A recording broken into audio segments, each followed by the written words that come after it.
Look, every now and then you got to go deep into the closet, Sel. This is one of those deep into the closet. Yeah, or way in the back of the closet, the old school coming out of you. Freddie Jackson. All right, here's Emmanuel Acho. Let's get it started in the NBA.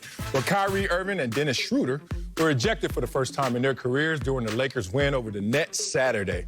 It's not clear what started the argument, but after the game, Kyrie appeared to suggest Schroder called him the N-word during their verbal exchange. Kyrie tweeted, "The N-word is a derogatory racial slur.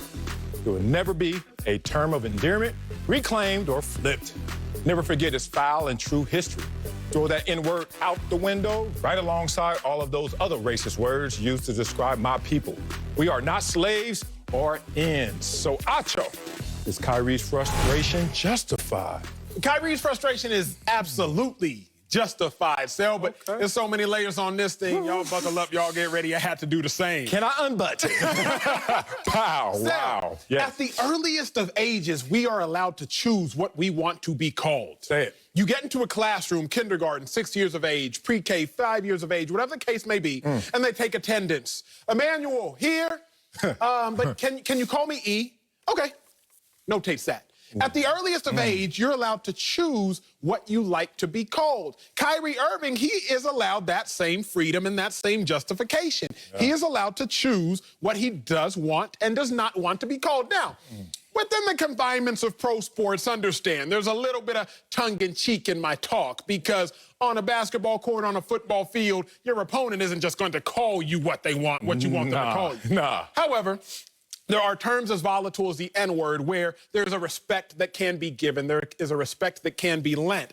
But, Sel. Oh, here we go. I knew it. You don't got the little fluffy layer out the way. It's time to go deep. Here is the thing. Okay. I didn't want to come here on my first lap, but I have to. We here. I didn't want to, but we're here. Whenever authoritarians allow you to govern something, you better govern it properly or the authoritarian will once again declare their power. Oh, I see where you're going. You explain something. Whenever an authoritarian allows you to govern something, you better govern it properly or the authoritarian will once again declare their power. The NBA and NFL officials have essentially allowed black people to govern how they would like to use the N-word. Wow, We're kind of going to stay out of it. Yeah. We're going to allow you to govern it. Okay, let me talk macro. In our society, the authoritarian officials, the white people in power, if you will, have essentially allowed black people to govern how y'all going to use the N-word amongst yourselves. Right? It's like, we know we're not supposed to say it, but we're not exactly sure if y'all are supposed to say it to each other. There's something about how y'all have changed the meaning, not exactly sure. We've allowed you all to govern yourselves. But the problem is, if you NBA players cannot properly govern yourselves, then the officials will declare their authority. So go back to playing video games. Me and my brother growing up, we would play PlayStation, right? We would play Madden. My parents would allow us to play the video games for about 4 hours on end. Y'all govern yourselves. But the second is, mommy, daddy, daddy, Sam won't let me play. Guess what? Taking the PlayStation. Can't nobody play. Nobody doing it. So the second that it appears that the black players, 75% of the NBA is made up of black players, 70% of the NFL is made up of black players. The second it appears that the black players can no longer properly govern when you can and can't say the N-word, guess what the NBA is going to have to do? You know what? Can't nobody say it. Technicals and ejections for all. And I will say on my next lap how that isn't beneficial either. Okay, I get where we're going. Okay, I'm going to start here. Start there. I'm with you. Okay, let me answer the question. Yes, his frustration is justified. Let me start here with the N-word because it truly has evolved in meaning, in intention, in spelling, so let this conversation evolve as well. Now, we could go back historical and go back to where it started and how it was converted from the Spanish word Negro and blah, blah, blah, give you my whole bus stop degree on the N-word. But I'm not going to do that. I'm going to personalize this because I am Dennis Schroder and I'm also Kyrie Irving. Now, let me give you my personal story on this word. Growing up in Los Angeles, California, I used to use this word profusely. All the time. My name was Marcellus, that word, Wiley. And I would say it, and I would receive it. And I never felt anything for it in terms of a negative response or a negative intention when I used it. And then there was a moment of enlightenment, I like to call it, when all of a sudden I did evolve and I did go to a new place where now I'm Kyrie. I don't use the word at all. Any circle I'm in, social circle, whether it's intimate or just some casual friends, know that when you say the N-word to me or around me, you might get the side eye. But what I won't do is what Kyrie did, even though he's justifying doing it, is I won't cause that confrontation. Okay. Why? Because I was allowed the room to grow, to evolve, using the word to one day turning into Kyrie not using the word or not wanting to hear the word said to you. So when I see that confrontation, my only pushback on Kyrie is allow Dennis to be Dennis, whatever that room of growth and evolution turns into. Now let's go deeper. Where are you going? Okay. The social space allowed to grow. Whether you want to deem those people who are against you or on the other side of the fence ignorant or not, is not for you to govern. Because if that was the case, I would have never evolved to the place where I am. If that were the case, Kyrie, there is video on video of you using this same word, and you wouldn't have been allowed to be enlightened as well. So where the word comes from is one separate conversation in terms of how it's evolved and still possesses so much poison that a lot of people don't want to hear it. But for those who have converted to a place of enlightenment, a place of growth, you can't now look at those same people who still use that word as someone that you want to condemn in these moments. I'll say this, Sel. When you talk about the N-word and Kyrie Irving, because I agree with you on several things that you said.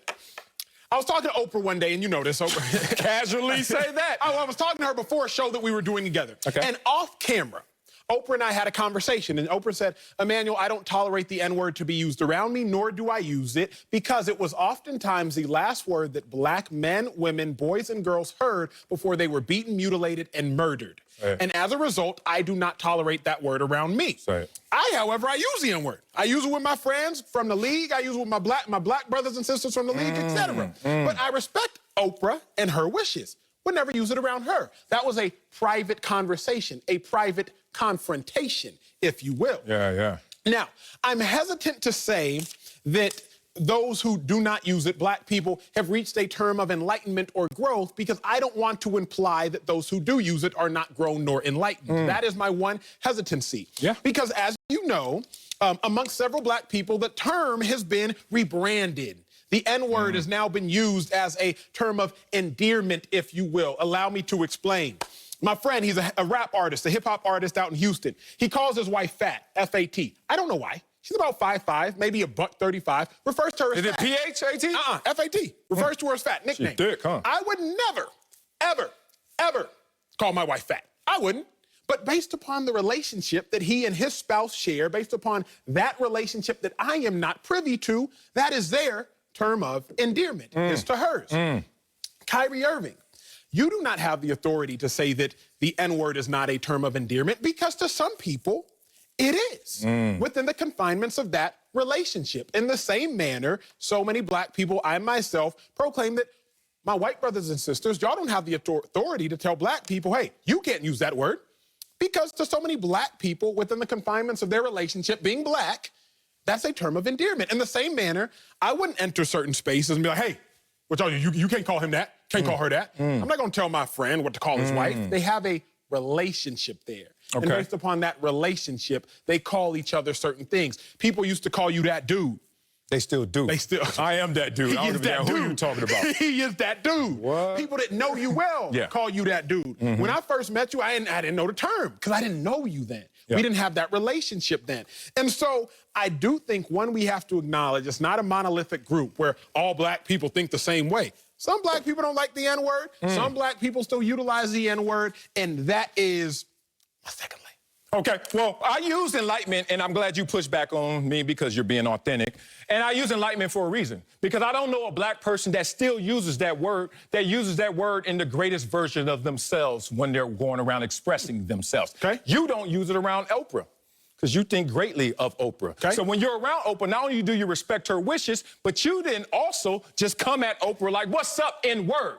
because that's not the greatest version of yourself. I've noticed, and look, I had to do this own litmus test on myself. The greatest version of Marcellus Wiley wasn't using that word. When Marcellus Wiley was handling business, I wasn't using that word. When I used that word, it was a lower version of myself in terms of what I could be in the optimal sense. I give you this example. Yeah, define that. Well, let me push back because I think there's some people who might be confused because I'm a little bit confused. Okay.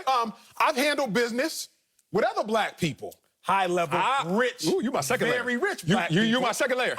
Who we dap each other up before the business exchange. I knew it. What's up, my N-word? Yeah. We breaking bread. I don't use N-word around Oprah because that is Oprah's request. Okay. But it's other people who don't have as much money because Oprah got that bread. But it is other people who are breaded up who would, hey, what's up, my N-word? And I don't think it's a matter of I don't revere them or it's a lower version of myself. It's just a different relationship. Talk to me, Sel. I'm going to talk to you. That was my second layer. Let me talk about the enlightenment layer, why you don't use it in business generally, typically, why you don't use it when you're expressing yourself at your best version. It's because when you're in that situation, you come to realize, and this is my example that proved it to me. I was working with a therapist one time in San Diego when I was on top of the world as that dude, as you wanted to talk about, right?